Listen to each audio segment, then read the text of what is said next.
during the dark night of the soul, at times you will feel very hopeless. And some moments will be more difficult than others. And I believe that it is extremely important to enjoy every single moment as much as you can, to the best of your ability. In many episodes, I was talking about making your Groundhog Day perfect. Because that's the thing with the dark night of the soul. We tend to have an impression that every single day is the same day. We seem to be stuck in that day and nothing seems to be changing. So if you've watched this film, The Groundhog Day, you may remember that actually the main character would wake up to the same thing time and time again, and he couldn't really get out of it. And he was trying to do many different things and it just wouldn't work, until he realized that it's not going anywhere. Next day he will wake up again to the same tune, to the same day, to the Groundhog Day, and what he can do is enjoy this day better. So he was becoming nicer with every single day. He was learning many different things, like, playing the piano. And as far as I remember, he was also learning French and things like that. And at some point, he just started living for the sake of living. And before he realized, well, actually, it took him some time, so it wasn't that quick. But, one day, he just woke up and he arrived in a completely different reality. Or at least, he didn't wake up to the familiar tune. So I think that we can take away a big lesson from that film, and it's actually suitable for all those who are going through the dark night of the soul. And it may take some time before we make a Groundhog Day perfect, but every single day we can do something about it.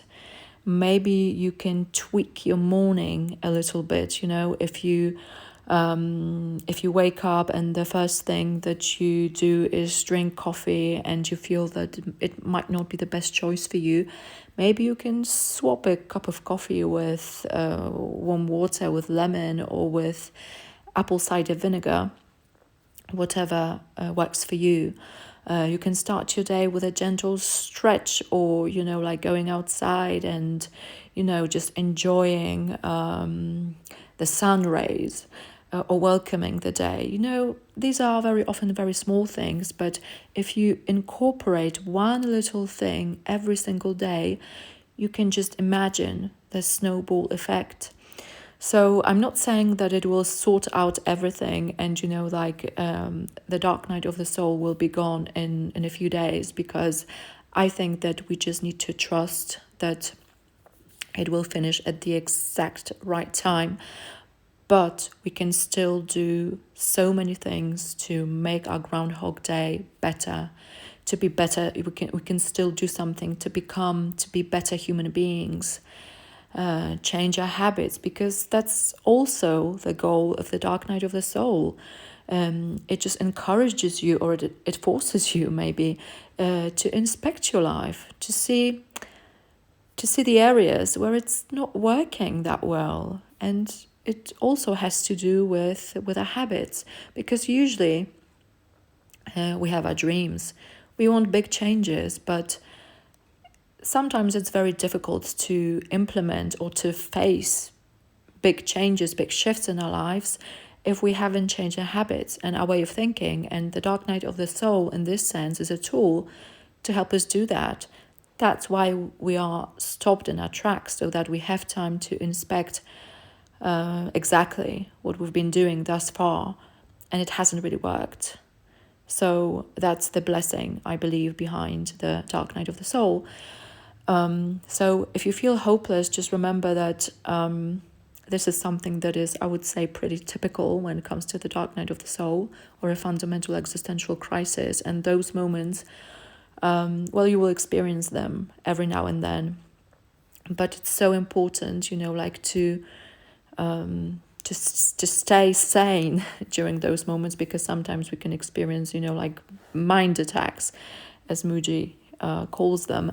So it's very important, like to stay sane, and basically enjoy every single moment, even if it's a difficult emotion, because like that emotion is trying to communicate something. And I know that we tend to, many of us tend to run away from emotions, and our culture, I think that they've managed to present emotions in a very weird and twisted way. Like if you think about soap operas, for instance, when there were those emotional people, usually women, who were so dramatic and basically were like, oh no, I don't want to be like that. But emotions are so much more than that, and emotions just, like can tell us so much about ourselves. And they might be, actually they are a very good compass. So I do encourage you to embrace your emotions as well, even when they're difficult, and notice them, create space for them, and just let them, just express themselves in a safe way, without any judgment, without unnecessary thinking. Because that's also what the dark night of the soul is trying to do, basically create space for all the emotions that you have suppressed or repressed during all that time. So yes, enjoy every single moment, make your Groundhog Day perfect, and remember that this too shall pass, and we never know what's on the other side. But I believe that it's helpful to have a little hope, to have faith, because otherwise it may be quite difficult to experience such difficult moments, or go through such difficult moments. Okay, so thank you very much for listening. I wish you all the best, and until next time.